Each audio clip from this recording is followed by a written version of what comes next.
हमने पिछले कुछ दिनों के अंदर 4 मरीजों पे ट्रायल करके, एलएनजेपी के 4 मरीजों पे ट्रायल करके देखा।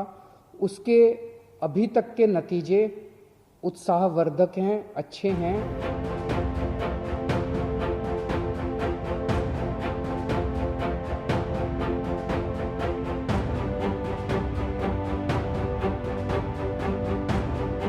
जो पेशेंट ठीक हो जाते हैं, उनको कोरोना हुआ, अस्पताल में एडमिट हुए, उसके बाद वो ठीक होकर घर चले गए, ऐसे मरीजों के खून के अंदर एंटीबॉडीज बनती हैं जो उन्हें कोरोना से बचाती हैं। तो अगर ठीक हुए पेशेंट के खून से प्लाज्मा निकाला जाए, वो एंटीबॉडीज निकाली जाएं और जो बीमार पेशेंट है उसमें डाल दी जाएं, तो वो बीमार पेशेंट भी ठीक हो जाता है। इसे हम प्लाज्मा थेरेपी कहते हैं।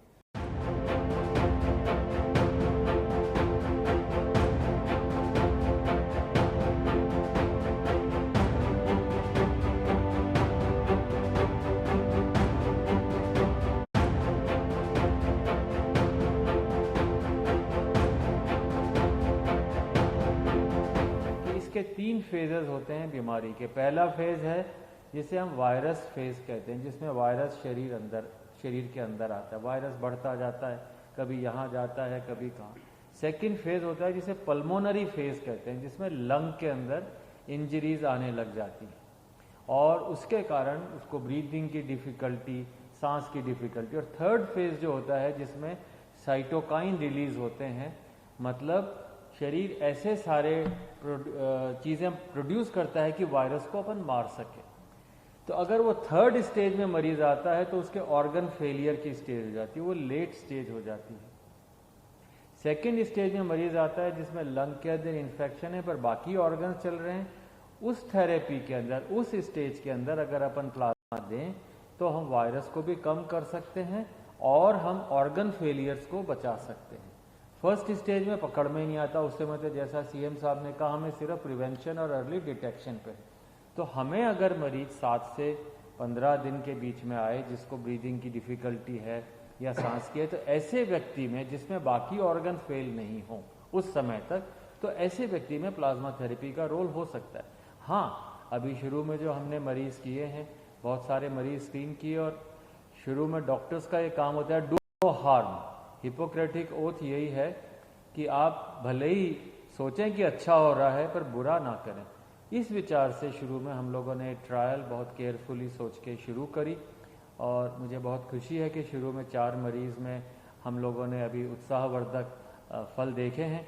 और हाँ, आज उम्मीद है कि 2 या 3 मरीज और हमारे जो हैं, जो कि सिक हैं एलएनएच हॉस्पिटल में, उनको हम लोग, उनके टेस्टिंग रात 1:30 बजे सैंपल आए। अभी मुझे लगता है कि 12 बजे तक उनका वायरस टेस्ट हो जाएगा और उनके लिए ब्लड भी तैयार है, प्लाज्मा भी तैयार है और हो सकता है आज हम उन लोगों को थेरेपी दे सकें। और इस थेरेपी के बेनिफिट्स काफ़ी हैं।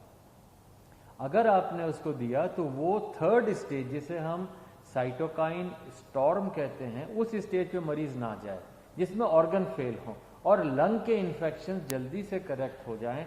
ये एक हमारा मेन एम है और ऐसे थेरेपी और अभी कोई है नहीं। हमें लगता है कि शुरू के अगर जैसे मान लीजिए 10 मरीज हमें 20 मरीज करने हैं, मुझे लगता है कि हमारे मरीज ये 10 से 15 दिन में कंप्लीट हो जाएंगे और आपकी दुआएं रहीं, मरीजों की दुआएं रहीं, तो हो सकता है कि हम एक लीड ले सकते हैं, बता सकते हैं कि हाँ ये थेरेपी अच्छी है। पर इसमें कई दिक्कतें भी हैं। जैसे जिन लोगों को अपना कोरोना कभी हुआ, रिकवर हो गए, अभी वो क्वारंटाइन में हैं, घर पे हैं, अगर वो लोग ब्लड देंगे तभी तो हमें एंटीबॉडी मिलेंगी, नहीं तो कहाँ से मिलेंगी। ब्लड देने के बाद हमें 3 महीने वेट करना पड़ता है दोबारा देने के लिए। पर प्लाज्मा के अंदर, उसमें जैसे आपने कभी देखा हो डेंगू के लिए, भाई मेरे प्लेटलेट निकाल लो, बाकी ब्लड वापस अंदर आ जाता है। तो उसी तरीके से प्लाज्मा फेरेसिस में एक मशीन होती है, खून उसमें से जाता है, सिर्फ थोड़ा सा एंटीबॉडी प्लाज्मा लिया जाता है, बाकी खून वापस आ जाता है। कोई कमजोरी नहीं, वीकनेस नहीं। और आप चाहें, मतलब अगर हिम्मत है तो 10 दिन में फिर दे सकते हैं। ब्लड तो 3 महीने तक नहीं दे सकते।